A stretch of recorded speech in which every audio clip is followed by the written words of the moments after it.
안녕하세요. 오늘 주제는 많은 분들이 공감하실 내용인데요.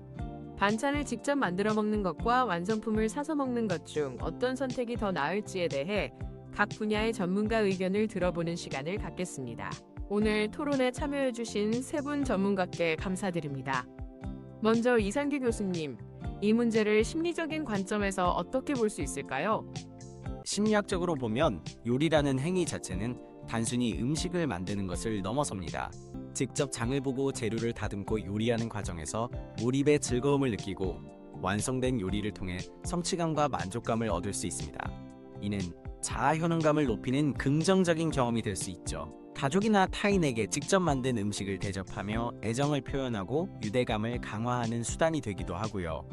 하지만 요리가 의무감이나 부담으로 다가올 때는 오히려 스트레스 요인이 됩니다. 시간이 부족하거나 요리에 자신이 없는 경우 요리 과정 자체가 고통스러울 수 있죠. 이런 분들에게는 완성된 반찬을 구매하는 것이 시간과 에너지를 절약하고 심리적 안정을 얻는 합리적인 선택이 될 수 있습니다. 결국 개인의 성향, 가치관, 그리고 처한 상황에 따라 심리적 편익이 달라진다고 볼 수 있습니다. 요리 과정의 긍정적인 심리 효과와 부담감이라는 양면성을 짚어주셨네요. 그렇다면 임병철 교수님, 경제적인 관점, 특히 효율성 측면에서는 어떻게 분석할 수 있을까요?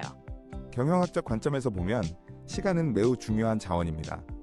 반찬을 직접 만드는 데는 재료비뿐만 아니라 장보기, 재료 손질, 조리, 설거지에 드는 시간 비용이 포함됩니다.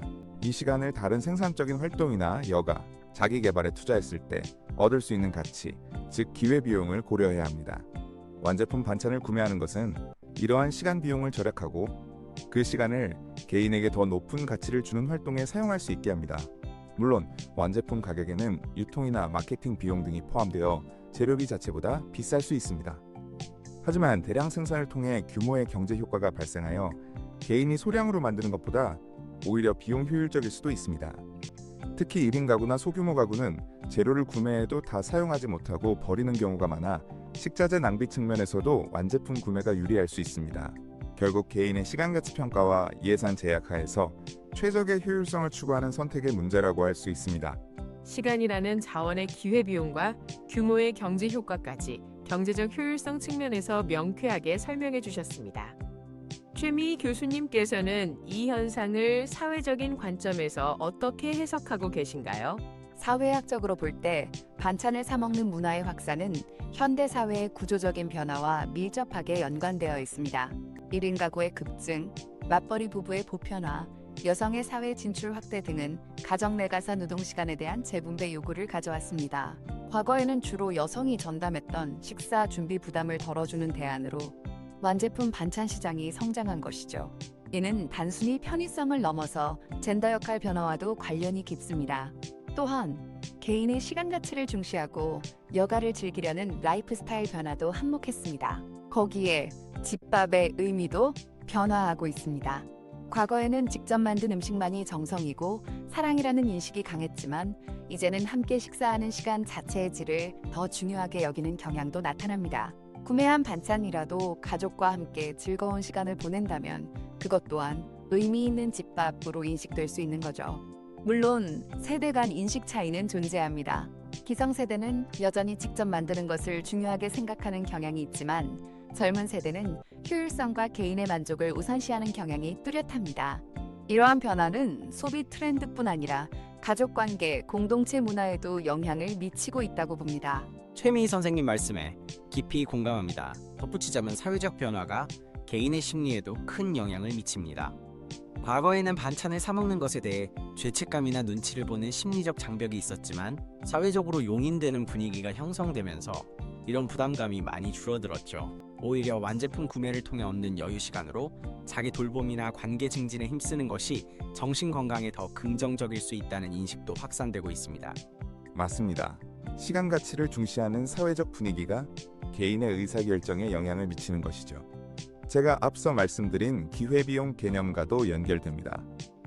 직접 요리하는 시간 대신 휴식을 취하거나 운동을 하거나 자녀와 시간을 보내는 것이 개인에게 더 큰 효용을 준다고 판단하면 완제품 구매를 선택하는 것이 경제적으로도 합리적인 결정이 될 수 있습니다. 다만 완제품의 경우 나트륨 함량이나 첨가물 등 영양적인 측면을 꼼꼼히 따져보는 소비자의 현명함이 필요합니다. 건강 문제도 간과할 수 없기 때문입니다. 이 또한 정보 탐색 비용으로 볼 수 있습니다. 임병철 교수님께서 중요한 점을 짚어주셨습니다. 건강과 안전에 대한 관심 증가는 완제품 반찬 시장에도 영향을 미쳐 프리미엄 반찬이나 유기농 재료를 사용한 제품들이 등장하는 배경이 되었습니다.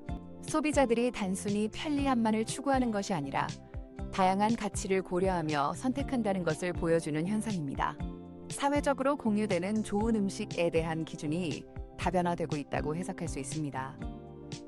결국 직접 요리하는 행위가 주는 심리적 만족감, 완제품 구매를 통한 시간 확보와 스트레스 감소라는 이점 사이에서 개인이 자신의 상황과 가치관에 맞춰 균형점을 찾는 과정이라고 생각합니다. 어떤 선택이 절대적으로 옳거나 그르다고 말하기보다는 각자의 삶의 맥락 속에서 최적의 해답을 찾아 나가는 것이 중요하겠죠. 요리가 즐거움인 사람에게는 직접 만드는 것이 행복일 것이고, 요리가 부담인 사람에게는 구매하는 것이 현명한 선택일 것입니다. 심리적 만족감과 스트레스, 경제적 효율성과 기회비용, 그리고 사회 구조 변화와 가치관의 다양성까지 여러 각도에서 반찬 문제에 접근해 볼 수 있었습니다. 결국 정답은 하나가 아니라 개인의 상황과 가치 판단에 따라 달라질 수 있다는 결론에 이르는 것 같네요. 오늘 토론은 여기서 마무리하겠습니다. 세 분의 심도 깊은 토론 감사합니다. 시청해주신 분들께도 감사드립니다.